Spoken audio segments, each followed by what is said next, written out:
This podcast has been brought to you by Podcast Nation. I'm so frustrated with you that you're telling me that I didn't say that. I literally said that to you. Oh, okay. So the podcast is over. I feel like we've just been arguing the whole time. No, this is good. No, this it's is not. Good. You're listening to the Laughing Couple podcast with your hosts, Brittany and Ryan Ostafy.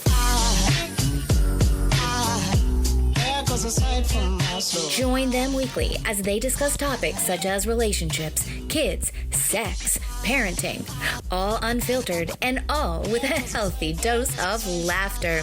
Please welcome your hosts, Brittany and Ryan Ostafy. You sound horrible. Well, if it makes you feel any better, I actually feel worse than I sound. No, why would that make me feel better? I don't know.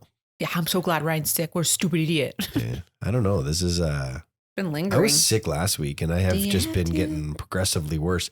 You know, I knew I was sick last week when I started calculating the amount of sleep I wasn't going to get. Yeah. I'm like, oh shoot, when am I going to get sleep to make this feel better? Yeah, it's not happening. And I went through my whole week. I'm like, and then I was like, by the way, I'm leaving this week. Monday I have an event. Tuesday's Halloween. Wednesday we have an event. It was a lot. Thursday you're gone. Friday we have an event. Saturday we have an event. Oh, I'm not going to sleep. Yeah. And that's why I feel like this still. Right. Yeah. Well, I did tell you to go lay down multiple times and you're like, I can't. Well, because I can't. You can. You're just choosing not to. You absolutely can. It's not a choice when I have things. Well, true. You know what? We didn't have to podcast today. I said, you know what? We have an extra podcast. Worst case, we can podcast next week. And then we'll still be 1 week ahead. And you were like, absolutely not. Absolutely not. Because here's the thing. I now know. Yeah, but now you're going to be like, wah, wah, wah, on this podcast. No, because the gap, the week or two gap in between our podcast that we have pre-rolled is designed for the event that something happens and we have to cancel. No, I understand, but we're still a week away. But this, because I'm not feeling good, doesn't mean we have to cancel. Like I'll just plow through this. Don't complain. I'll just plow. I haven't once complained. Yeah. You said I don't have any time to sleep, and I said you have choices. Yeah, but what? No, I'm not complaining about it. Yeah, I'm just kidding. I'm just saying, sick. I sound like garbage. I feel like garbage. I am garbage. I am garbage. You're not taking care of yourself. I'm enough, garbage. And it happens. You are so run down. We're doing so many things right now behind the scenes.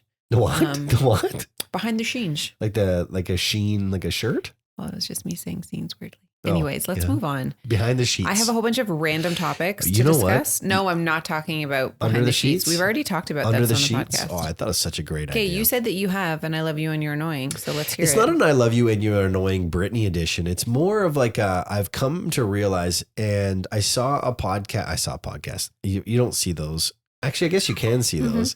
And I wasn't even listening to a podcast. Oh, wow. This is going to be a train wreck now that I just realized I can't process words. I saw a TikTok and it wasn't a TikTok. Oh my God, it was an Instagram thing. I saw a video on Instagram. It really doesn't matter. You can just be like, I saw something. No one's going to be like, that fucking guy's lying. Well, I don't want someone to fact check me and be like, I saw that too, but that wasn't a podcast. It doesn't matter. Anyways. And it was like the honey-do. It's not the honey-do list. It's the let's do this right now list. And there's a guy, he's sitting on his phone and his wife asks him to do something. And the caption is 5 seconds after my wife asks me to do something, you see the wife with all of the things that she asked him to do, walking past him, giving them the eye. It's like, I told you I would do that. But because this is what I've realized about women versus men. And I know that I'm like painting everyone with two different brushes here. So I do apologize for anyone who's offended by this. I'm just saying as a general rule of thumb, there are like exceptions to the rules, but those are exceptions. General rule of thumb, when a woman asks a man to do something, she's not asking him to do something at a time, like when it's convenient. She's asking them to do it right now. When a man asks a woman to do something, it's like, when it's convenient, can you do this for me? That's not true. And I literally say, hey, babe, whenever you have a moment, that's what I have added to my sentence because I know. And then you say, we talk about this, conditions of satisfaction. I'm like, hey, when you have a moment, can you bring your laundry upstairs? I did that today. I didn't say, get your fucking ass right down right now and you put this fucking laundry. No, I said when you have a moment. I know, but like, let's go back. Oh, the garbage can. And I said, can you take this out when you have a second? And you were like, you said, take this out right now. Like, I literally would never say that. Plus, your parents were on the couch. I wasn't going to be like, it was like, excuse me, wow. bitch. No, but it's like when you're in the middle of something, and I don't mean this like I'm not saying that you do this maliciously. I think you subconsciously don't. Like, I don't think you're even aware of the fact that you do this. When you're in task mode, you need to complete said task. Yeah. And if I'm involved in said task, I'm involved in said task, whether I want to be or do not want to be. Well, I find that on the weekends, you are very like verbal about being like, yeah, we got to do this, this, and this. But unless I like say, hey, we're doing this, you will not do anything. You will sit down and you will relax because you're so busy throughout the week, which I understand. But we're both busy and we're adults, so we have to manage a house. I'm just saying, I find it fascinating that, like, for instance, two or three weekends ago, we had to clean out the backyard and get it completely prepared and put away for the winter. Which, by the way, thank you for doing that, or for at least making me do that, because since that weekend. Whoa! What do you mean?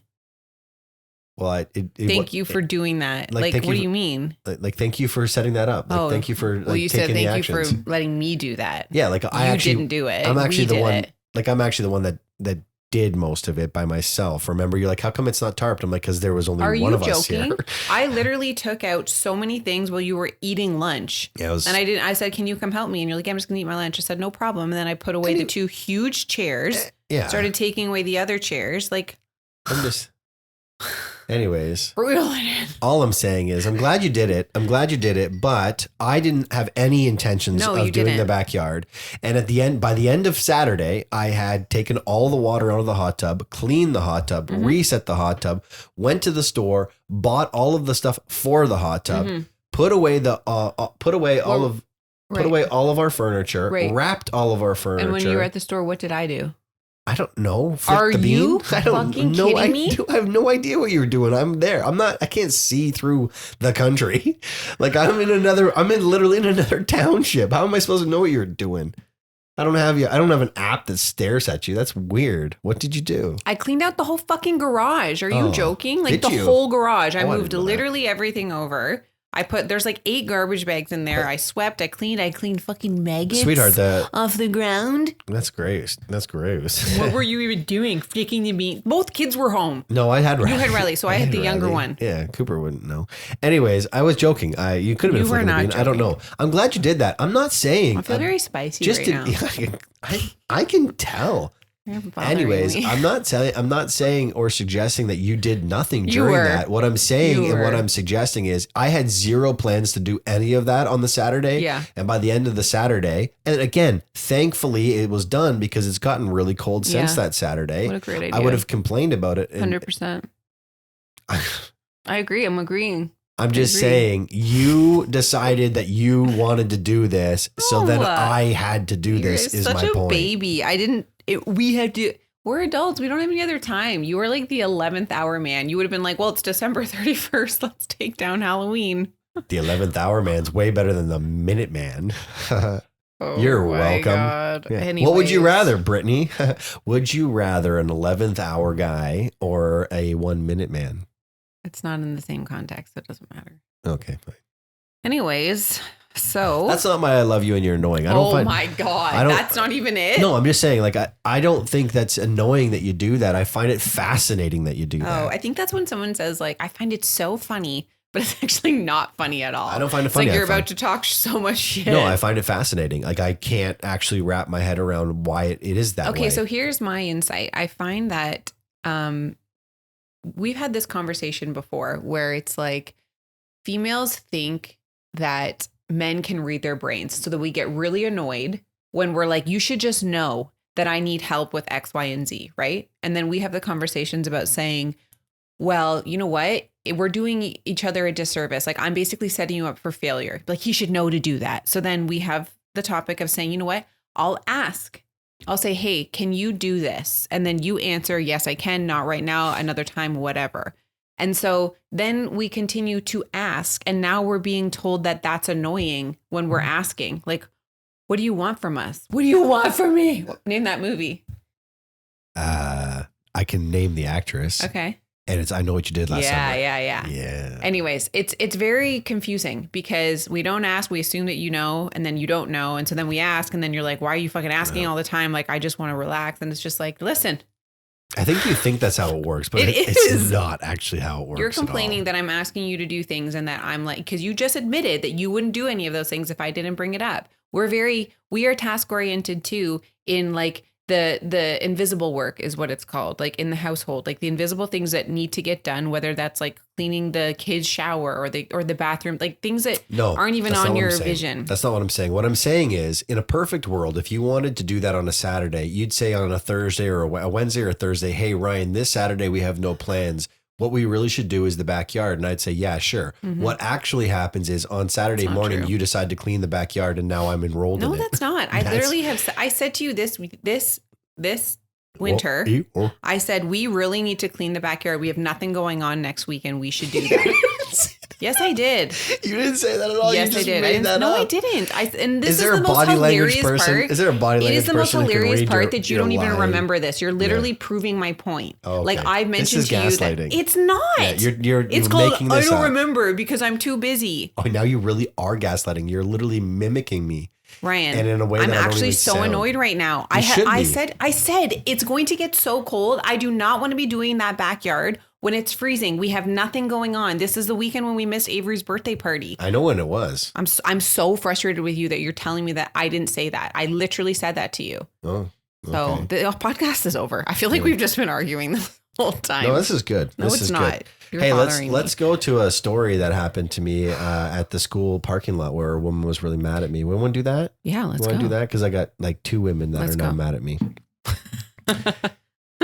So unlike my normal walking situations, but similar to my morning walking situations, I encountered a situation that I'm kind of perplexed about. I'm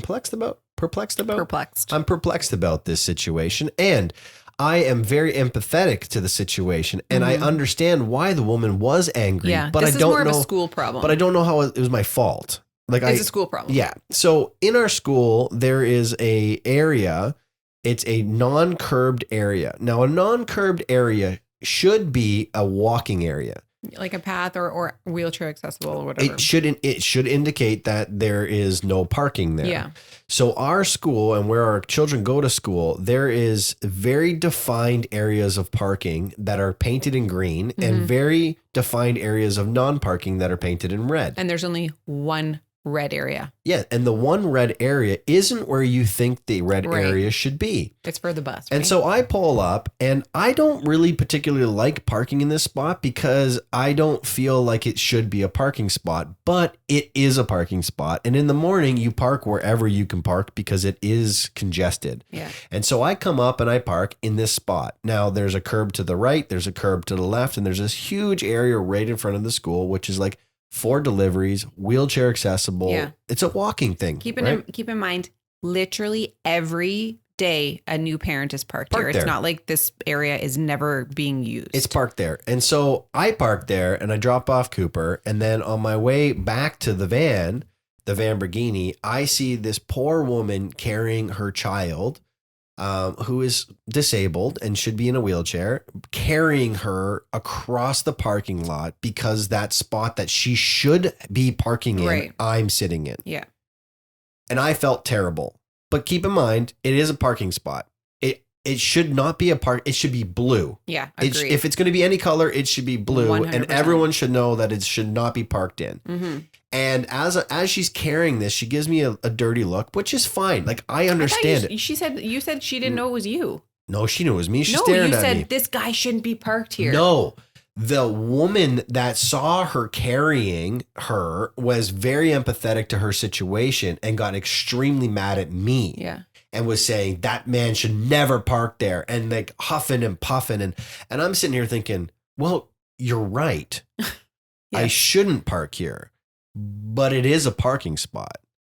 So what should I do? Because every day since then, just to be clear, this didn't happen today. This happened a couple someone else would Someone else parks there. Every single day, someone parks there. Nobody should park there. And after that, I will say that every once in a while they'll put up like the little pylons. Pylons. They should have those there. They should have them all there all the time. I think at the end of the day, all you can do here until the school decides to put the appropriate colors there to make sure that it is only utilized by wheelchair access or whatever, is that you can just personally never park there, so that you know that in yourself that you know that that's be the bigger person and watch everyone else park there. Yes, so it's a prime parking. So you spot. can say no. I never did that anymore. Now that you know. Now that you know, though, like you're not going to park there again. I won't park there anymore. That's what I'm saying. 100% I won't. The thing is where the disabled parking spots is adjacent to that spot. Yeah.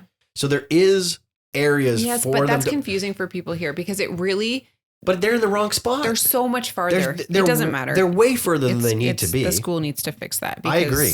That's super annoying. So if you listen to this podcast and you're the one that was angry at me, please note that I won't park there anymore for obvious reasons. Mm-hmm. But it's not really like I'm not really to blame for it. It is a parking spot. Okay, you know, I feel bad, but I am confused. It is a spot. I want to talk about. So we are going into the holiday season, and we've touched on this, I think, in the past years on the podcast, but not this specific situation, but as a whole, it's a good reminder. So our kids also, trigger warning, not that you would ever be listening to our podcast with children around, because absolutely not. But if they are, like, stop it, because we're about to talk about like Santa Claus and all that stuff.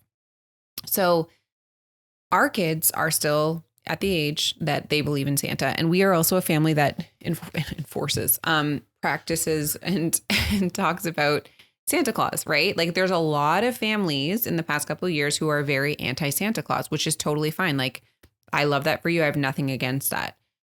Everybody's entitled to their own beliefs in that way. And this isn't like a religious thing. This is like families who believe that, there are Santa Claus isn't a religious thing. No, but I'm just saying, people in their beliefs, it's not that they're not believing in Santa Claus. Right. It's some families have chosen not to say Santa Claus is a real thing because I'm not even going to get into that anyways. So we have these stupid elves, right? The elf on a shelf. Unfortunately, when Riley was young, we actually knew nothing about Elf on the Shelf. Like, we just was like, we're like, oh yeah, like Elf on the Shelf. And we didn't know that they weren't allowed to touch the elf.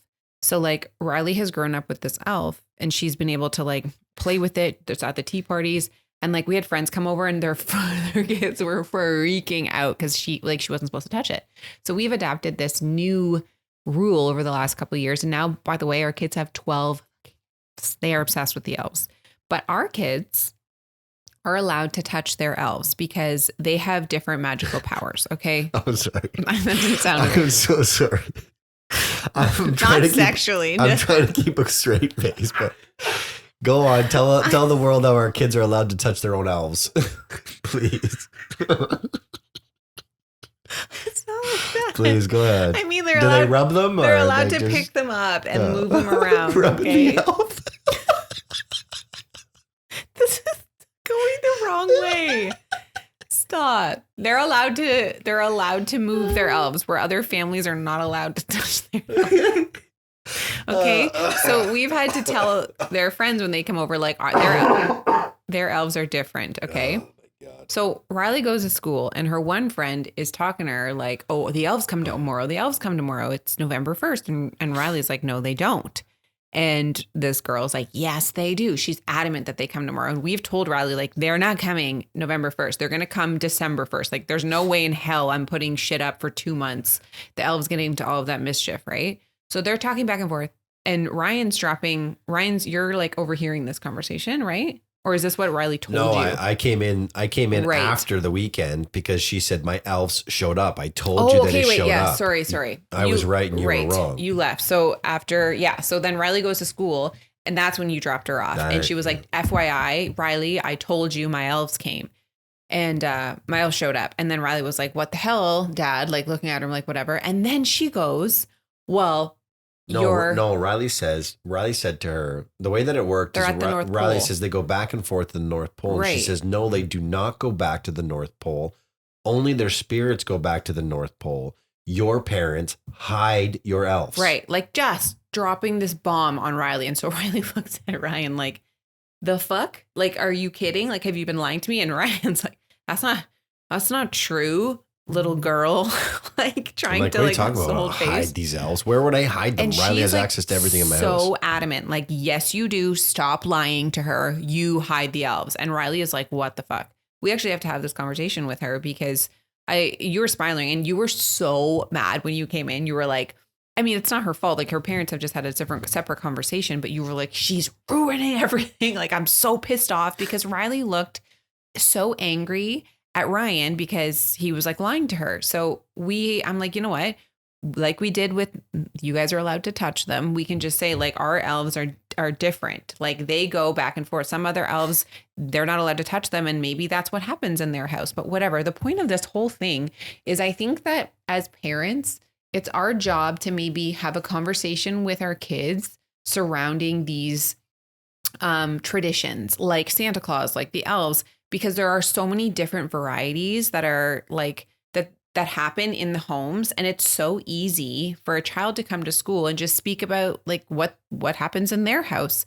It's just, I think that we need to do a better job as we do too, because again, like we ruined somebody else who came over and like, why are you touching your elves? I'm never going to be able to say that the same way ever again. But I think you just need to prepare your kids to be like, hey, listen, this isn't the same for every family. So when you go to school, don't be like your parents hide the elves, or don't be like Santa Claus isn't real, or like whatever it is. We just have to teach them to have a little bit more grace and maybe patience that things aren't the same in every household, so that you're not ruining these moments for these kids, because that's something a parent should be able to talk to their kid about, right? Like, yeah, I was the last, I'm the last of 3 born in my family, 2 older sisters. So I was the last to find out about the jolly old fat man not being the jolly old fat man. And I'll never forget it. I was sitting on the front of my house. I was 8 years of age. I was playing with my WWF toys, WWF, not WWE. And I remember looking over at my dad and I said to him while he was cutting the grass, I said, Dad, is Santa real? And he looks at me and he's like, no. And I was devastated. Devastated. And the reason I did that is because my next door neighbor, have a little bit more patience with you. My next door neighbor, Chris, said that Santa wasn't real. And for me, I was looking for my dad to validate that he was wrong and that I was right. Right. And my dad just so nonchalantly laughed and said, no. I'm so surprised he did that. I think he is too. But anyways, that year coming into grade 3, I remember my mom telling me, now, Ryan, just because you know this doesn't mean that the people in your class know this. Yeah. You cannot ruin this for them. This is magical for them. Because my mom is if my mom could be anything, she'd be Tinkerbell. Like my mom, I swear to God, it still thinks she's a child. And she believes so much in the magic of Christmas. Mm-hmm. Not Santa Claus, but the magic that Christmas gives you. And so my mom did not want me to ruin that. And I remember going to Miss Cher, because Miss Cher made us write out all of the, like, what do we want for Christmas kind of list to the Santa Claus. And they mailed them out. And I remember walking up to her and saying, I'm going to fill this out, but I know that Santa isn't real. My dad told me Santa's not real. But you said that to her? Yeah. I'm like, I'm going to fill this out so I don't ruin it for anybody else. Because I know that my parents prepared me for that. And that's so important. And this little girl's parents did not prepare them for this. And I'm afraid that this year she's going to find out and she's going to tell all the kids. You mean the friend, not Riley. Not Riley. Wouldn't, No, not Riley. Yeah. I don't want it. Listen, if you want to tell your kids the truth, tell them the truth, but make sure they're aware that it's not their job to tell everyone else. You have to clean up that conversation. Yeah. Like you have to finish it with, and we're trusting you with this information to keep that secret until you're older. You do not have the right or the privilege to share that information with any other child. That is something a parent is going to tell their child. You do not tell it. Yeah, Riley's 9 So now it's like, this might be the last year we get with Riley where this thing still is the magic that it is. But because it's still so real for her, what I don't want is for her to have a conversation where she asks a bunch of questions to this girl who has the answers. And then after school, when we pick them up, and Cooper, 5-year-old Cooper's in the car. I don't think she would. She asks these questions. She would, because she's curious. Yeah, but I think that she's smart enough, Riley. I think that she's smart. You know, Riley, I think that she would be curious, but I think that she would be smart enough not to do it in front of her 4-year-old 4-year younger old brother. For her to be smart enough to know to not do that in front of her 5-year-old brother. Yeah. No, I was trying to say 4 years younger than her brother. For her to do that, then she would have to be somewhat aware of the fact that there's a distinct possibility that this isn't real. Well, if she believes it's real, then she's going to ask a real question like, this person said this and this person said this. Is that true? I don't want her to have that conversation with us in front of her brother. I get it. I don't think she will. But she shouldn't have to. Either way. She's too young. Take this as a PSA. All parents, if you are going to choose to tell your child that, you know, some of the magics of Christmas are not from Santa Claus and the elves, just make sure you clean up the conversation and let them know that you are trusting them with the truth here, but they do not get to share that information with any other child. That is only something a parent or a guardian gets to share. Like, I think that should be like a known rule, right? It's not. I know. Well, we're going to make it. Well, not only that, but like you're entrusting your child who's a child. And the thing about being a child is you want to be in the know. You want to know what everyone else doesn't know because you want people to be like, wow, that person knows this. And then like, do you think that there's like ever conversations with like kids who are like, yeah, well, like, do you celebrate? And they're like asking or reading between the lines, like, do you know? Do you know what I know? Like, do you know what I mean? Do they ever have those conversations? Like, how does a child talk to another child? And then they both are in this like secret club about being like, yeah, I know he's not real. I don't know. Cause that's definitely something I do not recall having conversations with. I do remember thankfully it happened because the year that I found out that Christmas leading up to that, my best buddy at the time, Chris Galashan, told me that my parents bought me something and I looked and I saw it. And then had I still believed in Santa, I would have known that it didn't come from him because I would have seen it beforehand. He's like, oh yeah, your mom told my mom that she bought this for you. And I'm like, she did? And he's like, yeah. So I went looking for it. And it's the worst thing I ever did. I know, it really is. I've never done it since. I agree. I did that once and I was like, a teenager. Yeah. Not that I knew it was coming from Santa, but I was reading these books and, my parents still got us stockings and stuff. And my mom just put a blanket over our stocking stuff because we're like young adults. Like I think I was 15 and I wanted to know so bad. So I went into her room one day and I took the books out and I read them at night and then I'd put them back. That's so, oh my God. It was the worst decision I ever made. Harry Potter? No, it was Twilight series. It was a vampire series, but it wasn't. It was called Marked and it was really good. Okay. Anyways, I want to go back to the school situation because I'm also proud of Riley and her friend for this situation. So I guess during one of the outside breaks, these girls, which is so funny, they're playing this game, Mom, and they weren't including our friend. Do you know what the game they were playing was? Light as a feather, stiff as a board, light as a do you remember from The Craft? How do I forget that? And so I guess these 3-4 girls. Invoke me, Mena. Invoke thee. These 4 girls were playing this, trying to like lift this girl up at recess, which is its own issue in itself, but whatever.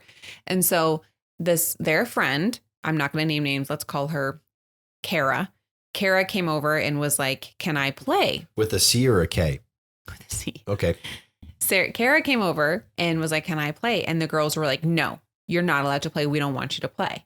And Riley and her other friend, Scarlett, was like, "What do you mean?" And they were trying to stick up for Kara.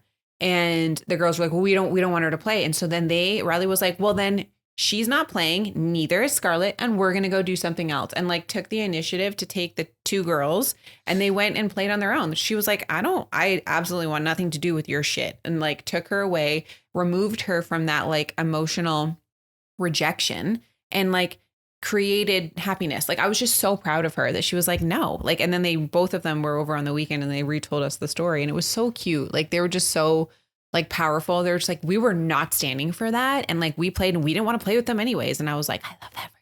Being a kid is so tough. It really is. It is. I observe a lot when I'm dropping the kids off at school because, well, nobody talks to me and I just. Unless you try to be a grade 8 student. Yeah, fuck those teachers. I was going to say, apparently I just stare, but then I realized, well, I'm just staring at children. So that's kind of weird too. Okay. So anyways, I observe a lot of the interactions between the children because I want to know. It is funny. I want to know what, like there's some kids in Riley's class that Riley and her friends don't really talk to. And I don't like that. Yeah. Right. Like you can see I don't like it. I'm like, how come you guys don't talk to this person? And how come you guys don't hang out with this person? Or what's that person's into, right? Right. Or I was like, I don't know what they're into. Well, why don't you ask what they're into, right?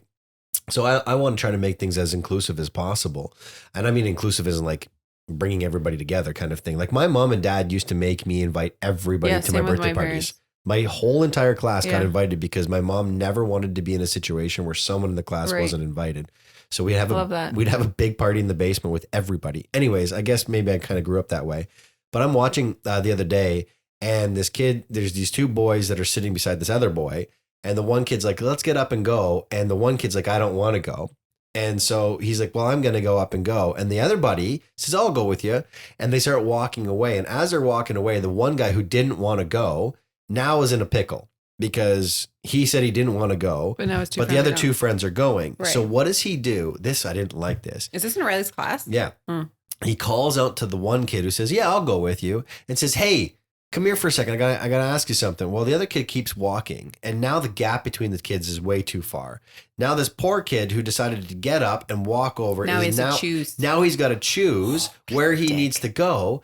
And he comes over, and this kid asks him a question that was not a legit question. There was no need for him to ask that question. Color? All he wanted was, hey, I made the decision to stay here. I thought you guys would stay here. You chose not to. Now I'm by myself. So I'm going to pull you back here so that I'm not by myself while that other kid is now by himself. You know what, though? I will say, like, sneaky, but also... Very sneaky. I was impressed. Yes. Also impressive in a way that's like, he wasn't, like, bullying the kid for, like, making him look like an idiot. Oh, like, you're going with him instead of staying with me. Do you know what I mean? Like, because that also happens. And, like, he can be an asshole, and he just decided to be a very calculated secret asshole. Yeah, I just thought it was very manipulative. It is, but I was certainly impressed. With the technique. But then I felt really bad for the kid because the one kid when he walked, he turned around to see his buddy, and his buddy's back sitting down where he originally started, and it's like you can just see this power struggle of like both of these guys were alpha males, and then the one just totally dominated. Yeah. I wanted to talk to you about something that has absolutely nothing to do with anything that we've spoken about. And I don't actually think you can answer this, but I'd like to know what you think your insight is on this about me. Okay. Okay. I saw something on TikTok, and it was this girl talking about how she has issues with like the last episode of a show and she can't watch it. And I'm like, you know what? That is me. Like if I'm reading a book series, okay, like that has like 5-6 books. I did this last year or 2 years ago. I will not finish the last book.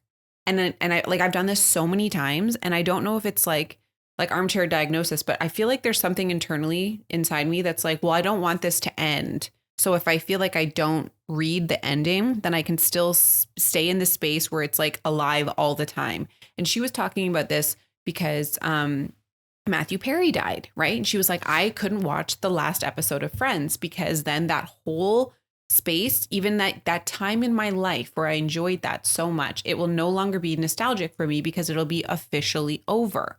And I'm like, I relate to this so hard because I do that with so many books, and I do that with shows too. Not all the time, because I do like to have like an ending of a show, but I do find like we'll watch one and then I'm like, you know what? I'm like, I don't want to watch this anymore. And it's either when I really, really like something or I really don't. Like, obviously, if I stop watching something, I don't like it. But it's like, in a weird way, I want to always be in like a space of nostalgia for these things that I like love. And then when I finalize them, it's like I mourn them. Is that weird? My question for you, because I'm going to diagnose this, but I just have a couple questions just to get closer to the diagnosis. How does that make you feel? Do you think that this happened before or after kids? Oh, what an interesting question. I honestly couldn't tell you. Like, I don't know when this started. I would say before, because I remember like there's a bunch of books that I read before, like series that I would not finish. Okay. Do you find that this happens outside of You're taking this so seriously. Outside of an entertainment factor? Do you find that this happens elsewhere in your life? Like, give me an example. What do you mean? Friendships, relationships. Like, but how would that relate into a relationship? Closure. What I'm hearing is you don't like closure. But that's not true. When it comes to relationships and friendships, I need closure. No. Like closure as in like the end of something? Do you like things ending? No, but like, no, I don't think anyone really likes things ending. But I think that when it comes to like, this is why this question's hard, because with a friendship, I am really struggling in my life as we get older. There are friends that I would say we probably have moved in different directions, and they are quote unquote, like it's over. Those friendships are over. And that makes me really sad. And there hasn't really been like an official ending for that. But at the same time, like I almost wish that there would be a conversation. Let me ask you this question. When it comes to boyfriends, did you break up with your boyfriends, or did you just make it impossible for them to be with you, so they broke up with you? No, I broke up with them. Then I got You nothing. got nothing? I got nothing. I feel like there is some sort of I knew like, where I was going with this when the question with the kids, but then you answered it in differently I than I can thought you definitely would. say that it's been heightened since the children. Yeah. Which I can understand maybe the angle you were going at with like, you know, staying in those moments of like, these are the good old days or whatever. Like those are the moments that I'm like yearning for and wanting to keep bottled up. And I don't ever want to like forget those. But at the same time, like I don't know if that necessarily relates. It's more just when I'm looking at like fictional things, and it obviously might have a correlation between my real life. Maybe I just am like so scared of losing these times that I just never want them to end. I had this conversation with you the other day, and it's been sitting with me ever since we've had this conversation. I said to you, if you could put me in a time machine and I knew what my life would look like at 55, regardless of whether I worked the next 5 years of my life, like if I knew— You said 1 year. No, next 5 years. Ooh, if I knew, one. maybe 3. If I call it 1 year, sure. I'm just saying you said one. If I knew what my life looked like at 55, whether I worked this next year or not, whether I worked this year and I knew what my life looked like at 55, if I did not work this year, and I could see how drastically different they were. And if they weren't drastically different, I'll tell you right now, I would shut everything 100%. down right now. I would stop working. I'd take my children out of school and I would go away and I'd spend time with them, because right now, Traveling the world, just doing anything with them, because I look at my life and the biggest struggle that I have, yes, we work a lot. Yes, we're stressed out a lot. Yes, we've got a lot on our plate, but what eats me inside, eats me alive. what eats me alive, Yes. inside, Yeah. is the rubbing of those elves. Is the fact that everything that we're working towards has an end. But what we are missing is what's happening right now. And I know Cooper comes down sometimes when I'm in a meeting, because we work from home, and he comes in and he's like, Dad, they can look at this, watch this, take this, like paint with me, draw with me, color with me, paint with me, play with me, do whatever these things. And then Riley's like, hey Dad, let me like look at my backflip, look at this. And I'm in the meeting. I'm like, guys, like I'm working right now. If I knew that my life would be just perfectly fine at 55 and my kids would be perfectly fine at 55 if I didn't work this year, I wouldn't. I wouldn't, because I don't know.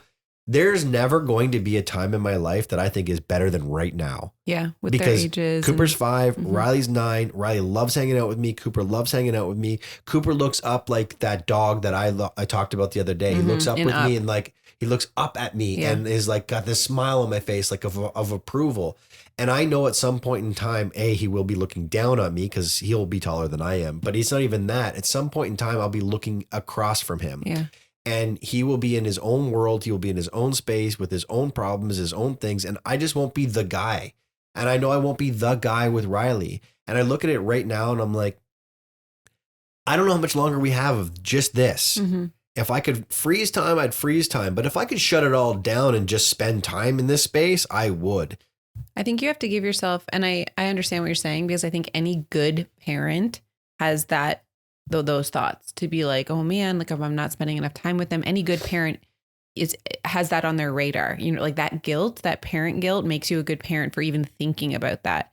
But I will say, like yes, you are very busy, but you are also incredible. Like you will come down and you will like throw Cooper on the bed. You will color, you will practice, and you're exhausted, but you push through it. And there are times, and the kids just have to understand, like their parents work from home. Like it's shitty for us to be like, no, I can't, I'm working, but they have to understand that their parents also have responsibilities. Like it's a good balance. I just want to let you know that from an outsider, who isn't an outsider, your wife, but even if I wasn't your wife, I would tell you this. You do such a good job at being so present with them and actually playing with them. Like such a good job. Thanks, babe. Cooper did say to me yesterday, Dad, you've been working all day and haven't played with me at all today. Yeah. And I was like, well, he's an asshole.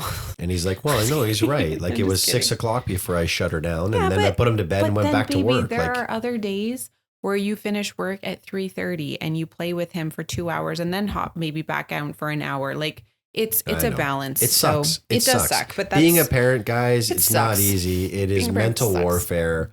Just kidding. It's the best thing. Enjoy the times where you're not working. Yeah. Just really zero in on it. Yeah. Otherwise, you might have a diagnosis where you don't want things to end. Or you have a cold that lasts you way longer than it's supposed to. All right. We're done. I can't believe I got through this. Yeah. Good for you. Yeah, thank you. Aside from my soul,